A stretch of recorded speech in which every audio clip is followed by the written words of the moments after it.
तुम्हारा भी कोई ऐसा दोस्त तो जरूर होगा जो कि एग्जाम से पहले कम पढ़ के आता है बट फिर भी एग्जाम के अंदर मार्क्स बहुत बेहतरीन लेकर आता है। और तुम्हारा कोई ऐसा भी दोस्त होगा जो कि एग्जाम की रात को बैठकर बहुत कुछ पढ़ता है, सारी चीजें पढ़ने की कोशिश करता है बट फिर भी जब उसके रिजल्ट आते हैं तो बहुत कम होता है। तो आखिर इन दोनों स्टूडेंट्स के अंदर फर्क क्या था? तो फर्क था आंसर राइटिंग स्किल्स का। इसमें हमने आधा नंबर काट दिया। इसका कारण क्या, देखो हमारे अनुसार यहाँ कामा नहीं होना चाहिए। वो जो पहला स्टूडेंट है ना, उसको आंसर लिखने का सही तरीका आता है, जिसकी वजह से वो चाहे कम पढ़ के जाए, चाहे उसको आंसर कम आए, बट वो आंसर इस प्रकार से लिखेगा कि उसके मार्क्स बहुत अच्छे आएंगे। कहाँ से काटोगे? जब बिल्कुल सही है तो आपको इसमें पूरे पूरे नंबर देने पड़ेंगे, 15 में 15। जबकि वो जो दूसरा स्टूडेंट है उसको आंसर लिखने का सही तरीका नहीं आता, जिसकी वजह से चाहे वो कितना ही पढ़ ले बट उसके मार्क्स कभी भी अच्छे नहीं आ सकते।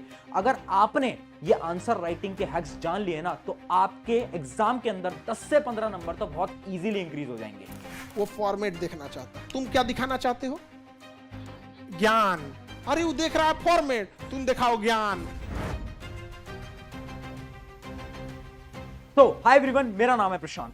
पता है आपको, इस वीडियो को बनाने से पहले मैंने लाखों स्टूडेंट से बात करी है और बहुत सारे टीचर से भी बात करी है। ये वो टीचर्स हैं जो कि स्कूल के अंदर, बोर्ड एग्जाम्स के अंदर तुम्हारी कॉपीज को चेक करते हैं और उन्होंने मुझे एक ऐसा सीक्रेट बताया ना जिसको सुनकर आप सब शॉक होने वाले हो। उन्होंने मुझे ये बताया कि एक बच्चा आंसर क्या लिखकर आ रहा है उससे उतना फर्क नहीं पड़ता, बट फर्क इस बात से पड़ता है कि वो अपने आंसर को किस प्रकार से लिखकर आता है। अगर वो अपने आंसर के लिखने समय कुछ ऐसे स्टेप्स को फॉलो करता है ना तो आराम से उसके मार्क्स इंक्रीज हो सकते हैं। और उन्होंने ये भी बताया कुछ नॉर्मल गलतियां हैं जो कि स्टूडेंट्स करते हैं जिनकी वजह से उनका आंसर सही होता है बट फिर भी टीचर उनके थोड़े बहुत मार्क्स कट कर लेते हैं। मैंने उनसे वो सारी प्रॉब्लम, सारी गलतियां पूछी और वो सारी गलतियां मैं आज तुम्हें बताने भी वाला हूं, जिसके अंदर सबसे बड़ी गलती है बैड राइटिंग। बहुत सारे टीचर्स ने बोला कि जो बैड राइटिंग है ना एक बहुत बड़ी मिस्टेक है और इसकी वजह से भी नंबर कट सकते हैं। दूसरी चीज है स्लो स्पीड। बहुत सारे स्टूडेंट्स हैं जिनकी स्पीड जो है वो बहुत स्लो है, जिसकी वजह से क्या होता है ना, उनका पेपर ही छूट जाता है। और ये तो आपके साथ भी हो गया होगा। अभी मैं आपको एक एक्टिविटी करने को देता हूं। आप क्या करो, आप ना कमेंट सेक्शन में जाओ और अपना नाम एक बार टाइप करो। एक बार टाइप करना फटाफट से। आपने एक बार टाइप करके देखा होगा तो आपको पता चला होगा कि आपने मात्र 1-2 सेकंड के अंदर अपना पूरा नाम टाइप कर दिया। अब यही काम करो, एक नोटबुक लेकर आओ, उस नोटबुक पे एक बार अपना नाम लिखो पेन से। जो आप लिखोगे तो आपको 5 से 6 सेकंड लग जाएंगे। यानी हम टाइप तो फास्ट कर सकते हैं बट हम जब आंसर लिखते हैं, अपना नाम कॉपी पे लिख रहे हैं, तो हमें उसमें बहुत टाइम लग रहा है। तो आखिर हम स्पीड को इंक्रीज कैसे करें? जैसे हमारी टाइपिंग स्पीड है उतनी कैसे इंक्रीज करें, वो भी तुम्हें आज मैं बता दूंगा। उसके अलावा कट्स इन दी आंसर। बहुत सारे टीचर्स ने बोला कि वो जो स्टूडेंट्स हैं ना जो कि आंसर में बार बार कट लगाते हैं, उससे टीचर बहुत ज्यादा इरिटेट होते हैं। उसके अलावा याद नहीं रहता।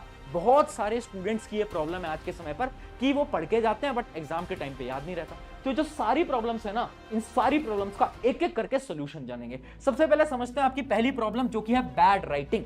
मैंने बहुत सारे टीचर से बात करी, बैड राइटिंग से फर्क पड़ता है या नहीं फर्क पड़ता, तो सभी टीचर ने बोला हाँ फर्क तो पड़ता है, बट फर्क तब पड़ता है जब राइटिंग इतनी बेकार है कि वो पढ़ने में ना आए। अगर आपकी राइटिंग ऐसी है ना जो कि पढ़ने में आ जा रही है तो उतना ज्यादा फर्क नहीं पड़ने वाला। बट फिर भी अगर आपको अपनी राइटिंग को इंप्रूव करना है तो एक वीडियो मैंने राइटिंग इंप्रूव के ऊपर पूरी बना रखी है, उसको जाकर देख लेना। मात्र 4-5 दिन के अंदर राइटिंग आपकी उससे इंप्रूव हो जाएगी। बट राइटिंग इंप्रूव से उतना फर्क नहीं पड़ता। तो मैंने टीचर से पूछा तो फर्क किस बात से पड़ता है, तो उन्होंने मुझे एक बड़ी अच्छी टेक्निक बताई और उस टेक्निक का नाम था आंसर सीक्वेंस। यानी हर एक टीचर ने यह बोला कि एक स्टूडेंट आंसर्स को किस सीक्वेंस में अटेम्प्ट करता है वो बहुत इंपॉर्टेंट होता है। जैसे मैं अभी आपको 2 कॉपीज दिखाता हूं। यह है आपके सामने कॉपी नंबर 1 जिसने आंसर 1 आंसर 2 एकदम नॉर्मल ऑर्डर के अंदर लिखा हुआ है और देखो बीच में स्पेस भी दी है। आप ध्यान से अगर देखोगे तो बीच में आपको यहां पर स्पेस भी दिख जाएगी। जबकि मैं आपको दूसरे स्टूडेंट की कॉपी दिखाता हूं तो इसकी राइटिंग भी नॉर्मल ही है, बट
ये क्या होता है, देखो इमेजिन करो 9 बजे आपका एग्जाम है। अब आपको क्या करना है, एग्जाम से आधे घंटे पहले आप एक नोटबुक तो रख ही सकते हो अपने पास, एक रफ पेज तो अपने पास रख ही सकते हो, और पेन तो आपके पास हो गई।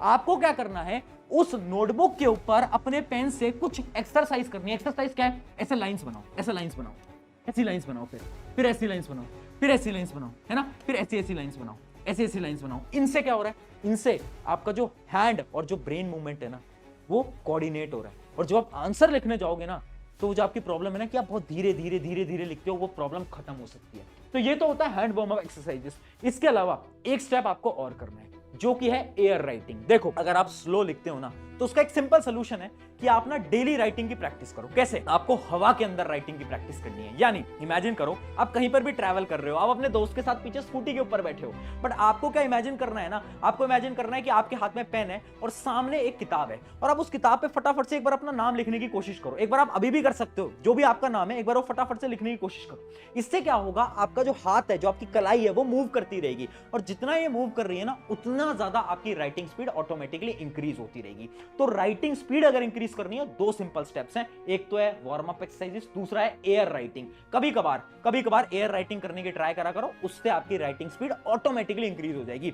अगर ये ट्राई करा तो जो प्रॉब्लम है ना कि पेपर छूट जाता है, कभी नहीं छूटने वाला। इसके बाद ट्राई करके देखना। अब बढ़ते हैं आपकी अगली प्रॉब्लम की तरफ। अगली प्रॉब्लम आपकी ये थी कि बीच बीच में बहुत सारे आप कट्स लगाते हो। आपने भी नोट करा होगा कि आप बार बार हर बार कट्स लगा रहे हो, और टीचर जो होते हैं जब वो कट्स देखते हैं ना तो बहुत ज्यादा इरिटेट होते हैं, क्योंकि उनके लिए क्या है ना कि जब भी आप एक आंसर को कट करते हो उन्हें लगता है कि यार बहुत बेकार स्टूडेंट है और वो आपके मार्क्स वहां पर कट कर सकता है। बट उसी का मैं एक आपको सोल्यूशन देने वाला हूं, वो है लॉन्ग आंसर हैक।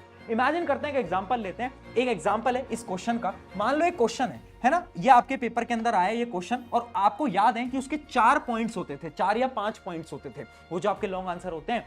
अब आपको क्या करना है, आपको अपने जो आपकी आंसर शीट है उसके लास्ट पन्ने पे जाना है।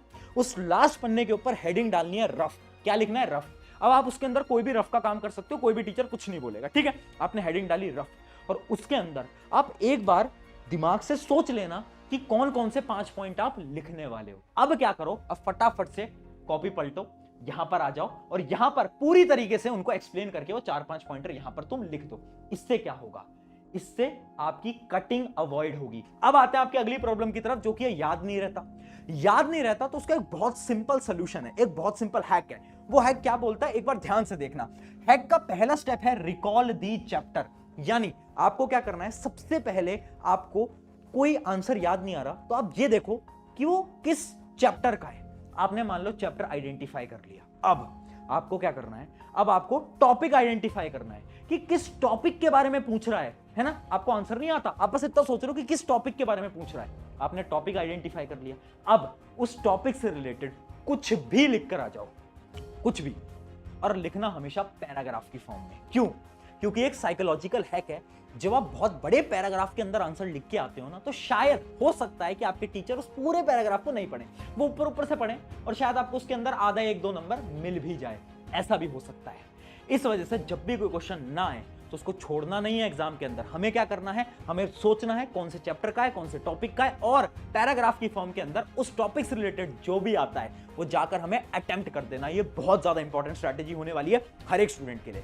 ये थी आपकी सारी प्रॉब्लम्स। अब मैं सारे टीचर से जब मैंने बात करी ना तो मैंने समझे कुछ प्रेजेंटेशन हैक्स, कुछ प्रेजेंटेशन टिप्स, कुछ ऐसी टिप्स जिसकी मदद से आपके एग्जाम के अंदर मार्क्स बहुत अच्छे आ सकते हैं। तो वही टिप्स मैं आपको फटाफट से बता देता हूं, कुछ सिंपल प्रेजेंटेशन टिप्स जिससे आपके मार्क्स इंक्रीज होंगे, जिसके अंदर सबसे पहली अपनी ट्रिक होती है द कीवर्ड स्ट्रैटेजी। मैं आपको विद एग्जांपल दिखाता हूं कीवर्ड स्ट्रैटेजी क्या होती है। जैसे कि यहां पर ध्यान से देखो, मान लो मैं एक आंसर लिख रहा हूं। जब भी मैं आंसर लिख रहा हूं ना तो उस आंसर के जो इंपॉर्टेंट वर्ड्स होंगे ना उनको मैं क्या करूंगा, अंडरलाइन कर दूंगा। जैसे कि मैंने यहां पर कर रखा है, ये वर्ड इंपॉर्टेंट है, मैंने अंडरलाइन कर दिया, ये वर्ड इंपॉर्टेंट है, अंडरलाइन कर दिया।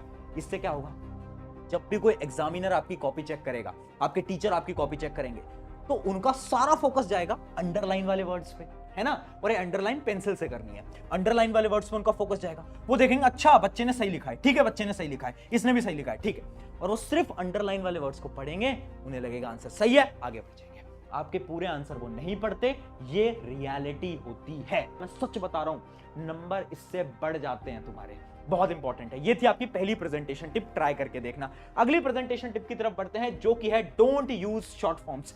याद रखना, हर एक टीचर को ना बहुत ज्यादा बुरा लगता है जब तुम कोई शॉर्ट फॉर्म लिखते हो। शॉर्ट फॉर्म क्या होती है? बहुत अजीब अजीब सी तुम चीजें लिखते हो ना, जैसे राइट नाउ को आजकल तुम RN लिखते हो, बिकॉज को BCZ लिखते हैं हम।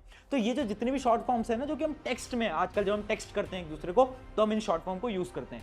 इन सारी शॉर्ट फॉर्म को अवॉइड कर देना। अगर गलती से लिख दिया ना, मैं सच बता रहा हूं, एग्जाम के अंदर नंबर बिल्कुल कटेंगे तुम्हारे। अगला प्रेजेंटेशन टिप की तरफ बढ़ते हैं, जो कि है cuts with the help of pencil. यानी जब भी आप कट लगा रहे हो ना, इमेजिन करो गलती से कुछ गलत हो गया, मान लो यहां पर आप ध्यान से देखो, कुछ गलती से मेरा गलत हो गया, तो अब मैं क्या करूंगा? मैं उसे पूरा गंदी तरीके से कट नहीं लगाऊंगा, मैं पेंसिल लूंगा, एक प्यारा सा एक सिंपल सा स्ट्रेट कट लगा दूंगा, एकदम स्ट्रेट। ट्राई करना, स्केल से कट कर दो, उससे क्या होगा?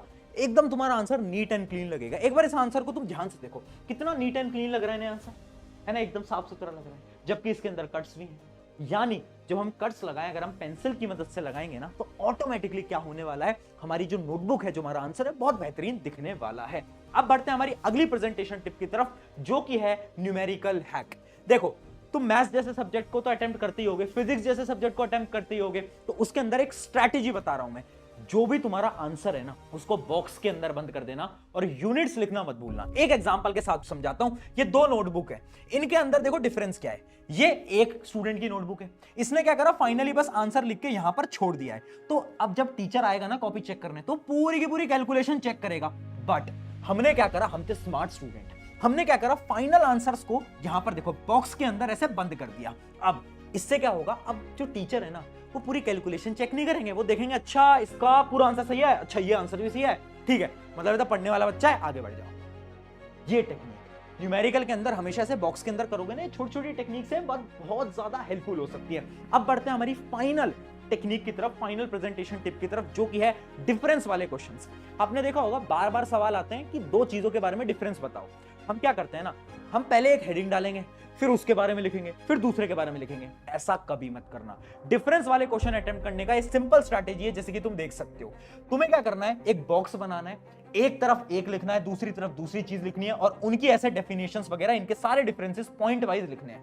कभी भी डिफरेंस पैराग्राफ में मत लिखना, नंबर कट सकते हैं। हमेशा ट्राई करना, डिफरेंस लिख रहे हो तो ऐसे एक बॉक्स बनाओ, बीच में लाइन बनाओ, और यहां पर पॉइंटर के हिसाब से तुम डिफरेंसेस लिखकर आओ।